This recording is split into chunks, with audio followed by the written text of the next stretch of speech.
최근 30년 만기 미 국채금리가 심리적 마지노선인 5% 선을 돌파했습니다.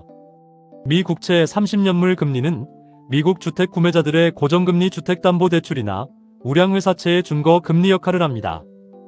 미 국채금리는 전 세계 모든 대출 금리의 기준이 되는 무위험 지표금리로 금리 5% 선은 시장에서 심리적 경제적 임계점으로 받아들여집니다.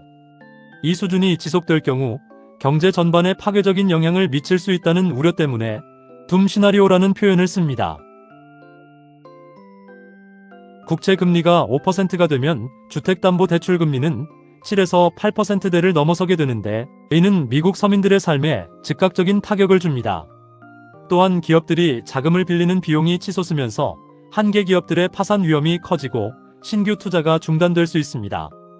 현재 미 국가부채는 기록적인데 미국 정부가 지불해야 할 연간 이자 비용이 더 늘어나게 됩니다. 전문가들은 에너지 가격의 급격한 상승을 최근 금리 상승의 핵심 원인으로 지목합니다. 에너지 가격 때문에 물가가 고공행진을 하면 연준은 경기가 나빠지더라도 금리를 내릴 수 없습니다. 오히려 물가를 잡기 위해 고금리를 더 오래 유지하게 되고 이 기대감이 국채 시장에 반영되면서 장기 금리를 끌어올립니다. 일반적으로 위기가 오면 국채로 돈이 몰려 금리가 내려가야 하지만 지금은 에너지 가격 상승으로 인한 인플레이션 발생, 금리 인상 불가피라는 고리가 더 강력하게 작동하고 있습니다. 이제 가장 근본적인 질문을 던져야 합니다. 왜 미 국채 금리는 계속 오르는가? 답은 시장의 기본 원리인 수요와 공급에 있습니다. 미국 정부는 현재 사상 유례없는 재정 적자에 시달리고 있습니다. 이 적자를 메우기 위해 미 재무부는 엄청난 양의 국채를 찍어내고 있지만 과거에 이 채권을 사주던 큰손들이 사라졌습니다. 일본은 엔화 가치 방어를 위해 달러를 팔고 있고 중국은 전략적 자산 배분을 위해 미 국채 비중을 줄이고 있습니다. 결정적으로 연준마저 양적 긴축을 통해 보유 채권을 시장에 쏟아내고 있습니다. 공급은 산더미처럼 쌓이는데 사려는 사람이 없으니 채권 가격은 헐값이 됩니다. 가격의 폭락은 곧 금리의 폭등을 의미합니다. 시장은 이제 미 국채가 정말 안전한가라는 근본적인 질문을 던지고 있습니다. 현재 트럼프는 연준을 향해 역대 어느 때보다 강력하고 공개적으로 금리 인하를 요구하고 있습니다. 연준이 금리를 대폭 낮춰야 기업 투자가 살아나고 특히 자신이 추진 중인 관세 정책과 맞물려 제조업 부활을 이끌 수 있다는 논리입니다. 11월 중간선거를 앞두고 유권자들이 체감하는 대출금리를 낮추어 경기 부양 효과를 극대화하려는 의도가 깔려 있습니다. 트럼프 행정부는 현재 거의 모든 수입품에 대해 평균 11%에서 15%에 달하는 고율 관세를 부과하고 있습니다. 관세는 필연적으로 수입 물가를 올리고 기업의 비용을 증가시키는데 트럼프는 이로 인한 경제적 고통을 낮은 금리로 상쇄하려 합니다.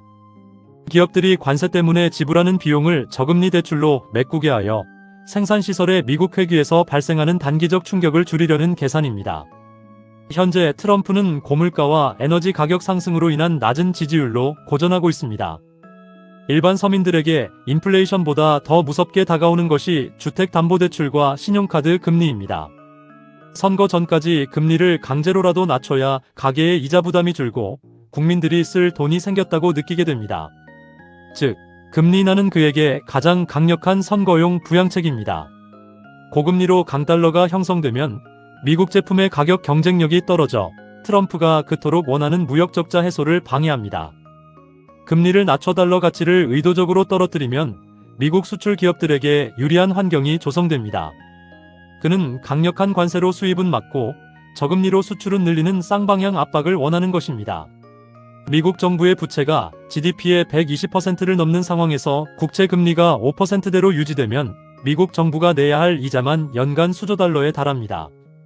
이 이자를 갚기 위해 또 빚을 내야 하는 상황이라 대통령 입장에서는 금리를 낮추는 것이 정부의 파산을 막는 가장 쉬운 방법입니다. 부채 돌려막기인 것입니다.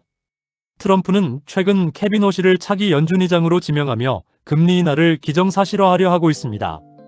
하지만 시장의 전문가들은 이를 불에 기름을 붓는 격이라고 경고합니다.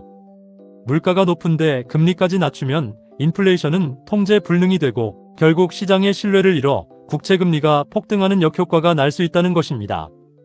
트럼프의 금리 인하는 경제학적으로는 매우 위험하지만 정치적으로는 그에게 가장 절실한 생존 전략인 셈입니다.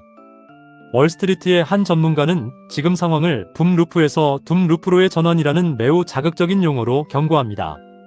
그동안 시장은 정부의 막대한 재정 지출과 AI 투자 열풍으로 인해 명목 GDP가 팽창하며 주가가 오르는 번영의 순환에 있었지만 국채금리가 5%를 넘어서면 이 순환이 깨질 수 있으며 자금 조달 비용이 경제 성장 속도를 압도하게 되고 자산 가격이 폭락하고 경기 침체로 진입하는 파멸의 문이 열린다고 분석했습니다. 이 분석이 평소 그의 성향을 반영한 것인지 아니면 정말로 파멸의 시작인지에 대해 시장의 논쟁이 뜨거운 상황입니다. 감사합니다. 구독과 좋아요 부탁드립니다.